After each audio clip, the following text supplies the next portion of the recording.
O equilíbrio de Nash refuta o anarcocapitalismo?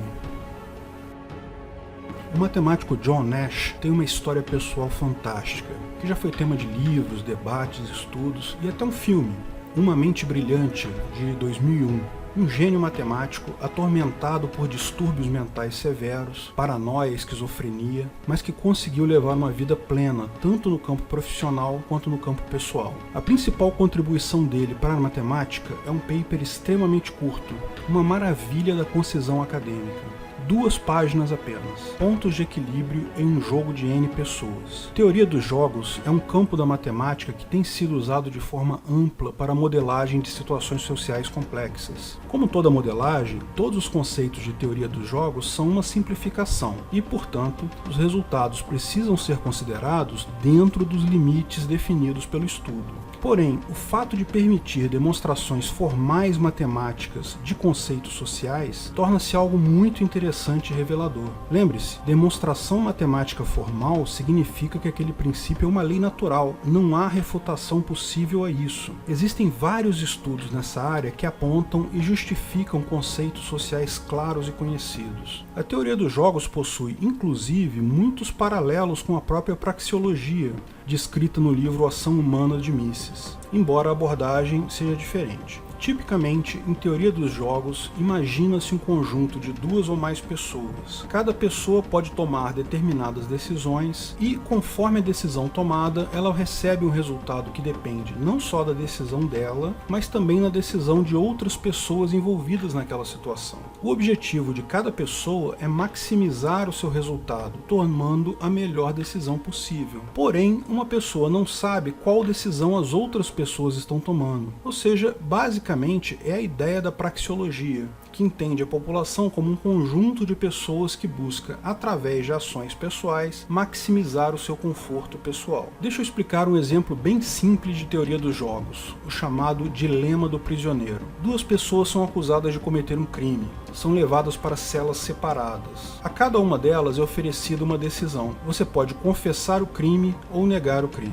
Se ambas as pessoas negarem, ambos são condenados a 1 ano de prisão. Se ambos confessarem, ambos pegam 3 anos de cadeia. Se um confessar e o outro negar, quem confessou na delação premiada sai livre, o outro pega 10 anos de cadeia. Não vou entrar na parte matemática em si, mas nesse exemplo simples podemos perceber algumas coisas. O melhor para ambos é nenhum dos 2 confessar, é ambos negarem o crime. Esse é o chamado ótimo de Pareto, é o melhor resultado possível para todos os envolvidos no jogo. Ambos perdem 1 ano, um total de 2 anos de pena. Mas lembra, um jogador não sabe o que o outro vai fazer. Imagine que você é um jogador e tem que tomar essa decisão. Repare o que acontece se você encarar a decisão a partir da decisão da outra pessoa. Você conhece outro cara e acha que ele vai negar o crime, por exemplo. Então, assumindo que ele negou o crime, você vai estar escolhendo entre 0 anos de cadeia, se você confessar, e 1 ano de cadeia, se você negar. Então, pensando apenas no seu lado, o melhor seria confessar. Agora, e se o outro confessar?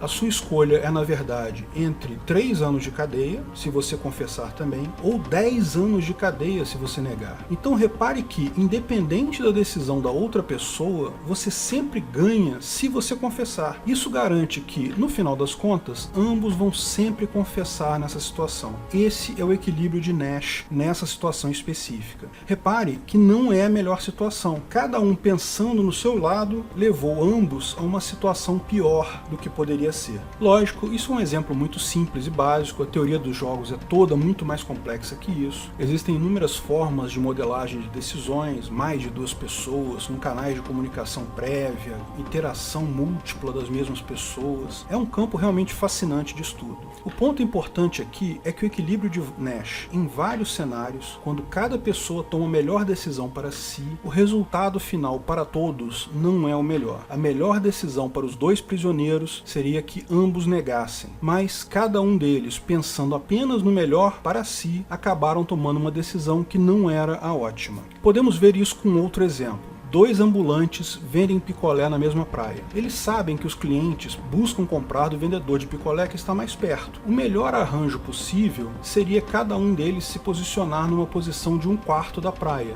de forma a dividir entre eles metade da clientela para cada um, e os clientes teriam que andar o mínimo possível. Esse seria o ótimo de Pareto dessa situação. Mas o vendedor A descobre que, se ele se aproximar um pouquinho do meio da praia, ele vai pegar uma parte da clientela do vendedor B, sem perder a sua clientela, porque quem está do seu lado da praia continua sendo ele o mais próximo. Os clientes vão ter que andar um pouco mais, mas do ponto de vista do cliente, ainda é a melhor opção. Agora, o vendedor B resolve atacar do mesmo jeito, chegando seu carrinho mais para o centro. Agora, ele rouba uma parte dos clientes de A, sem perder os seus. No final, os vendedores vão acabar se acomodando ambos no centro da praia. Esse é o equilíbrio de Nash. Só que isso é a pior situação, porque eles vão ficar da mesma forma, cada um com 50% do público, mas os clientes agora têm que andar muito mais para comprar picolé. Alguns clientes podem desistir de comprar picolé por causa da distância, diminuindo no final das contas a receita de ambos. Novamente, tomando decisões individuais sobre o que era melhor para si, ambos chegaram a um ponto em que a situação é pior para os dois. Esse princípio é chamado por alguns também de tragédia dos comuns, que diz basicamente a mesma coisa. Se cada um buscar o melhor para si, vamos todos acabar numa situação pior. O equilíbrio de Nash, de uma forma simplificada, é a prova matemática desse princípio. Isso significa então que, do ponto de vista utilitário, uma sociedade anarcocapitalista está fadada a ser pior que uma sociedade com um governo? Mises estava errado e cada pessoa pensando no melhor para si vai sempre gerar uma sociedade inferior? Fomos refutados?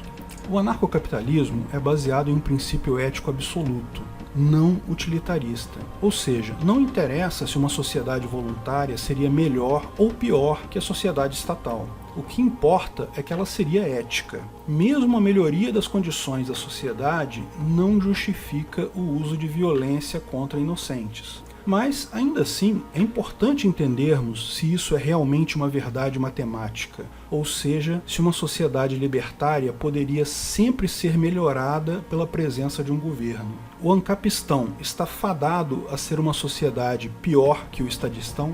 Lógico que não. Isso é falso por 2 motivos muito simples. Existe cooperação entre pessoas sem governo, e governo não garante cooperação entre pessoas. O equilíbrio de Nash prova matematicamente que é importante as pessoas conversarem entre si e chegarem a acordos visando tomar decisões racionais que maximizem o conforto de todos, mas isso não precisa ser feito por leis coercitivas. Acordos, contratos, leis privadas são muito melhores para isso de fato. Veja o caso dos vendedores de picolé na praia. É óbvio que se cada um tomar decisões independentes sem falar com o outro, vão acabar no equilíbrio de Nash, na situação pior. Mas se você já esteve numa praia, você sabe que os vendedores falam entre si, eles conversam, são amigos na maior parte das vezes. Eles querem maximizar o lucro, e para obter o máximo lucro é preciso maximizar o conforto dos clientes. Não há por que imaginar que eles vão acabar no equilíbrio de Nash. Basta conversarem e estabelecerem regras voluntárias entre eles.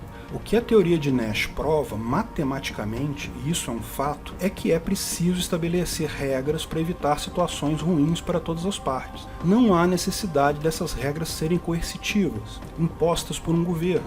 De fato, não haverem leis coercitivas torna a possibilidade de acordos voluntários muito mais simples. A lei estatal coercitiva, ao contrário, apenas impõe barreiras e limitações aleatórias a esses acordos voluntários. Acordos voluntários, por serem voluntários, por poderem ser alterados e adaptados, é possível imaginar que em uma sociedade com um grande conjunto de leis privadas, convivendo em um livre mercado, as melhores leis, os melhores acordos vão ser mantidos e fortificados, e os piores vão ser abandonados, garantindo que as situações se aproximem do ótimo de Pareto com o tempo.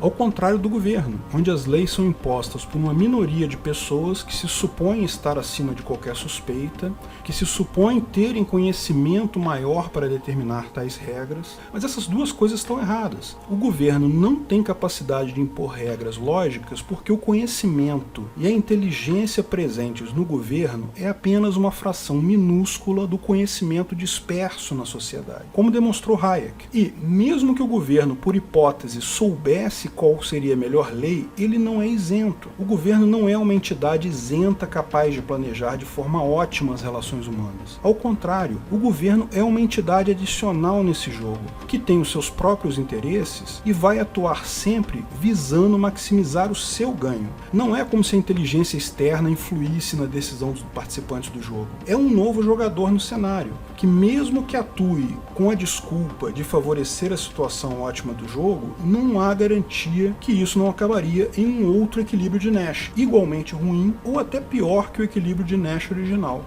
É importante lembrarmos que o anarcocapitalismo é sobre reconhecer que o indivíduo, e somente ele, é o ponto central e importante na sociedade. E isso não quer dizer que pregamos o isolamento do indivíduo. Pelo contrário, todos reconhecemos que o ser humano é um ser gregário, que vive em sociedade e, dessa forma, precisa se comunicar, pensar, fazer acordos, ceder. Só não acreditamos que exista uma classe de indivíduos privilegiada que possa impor regras coercitivas sobre outras pessoas. Toda lei justa é necessariamente voluntária. Se você gostou do vídeo, não esqueça de curtir e compartilhar. Clique no logo do canal para assinar e ser avisado de novos vídeos. Se quer saber mais sobre o assunto, veja um desses vídeos que selecionamos. Se quiser contribuir com o canal, ajudar na divulgação do anarcocapitalismo, veja na descrição de que formas você pode fazer isso.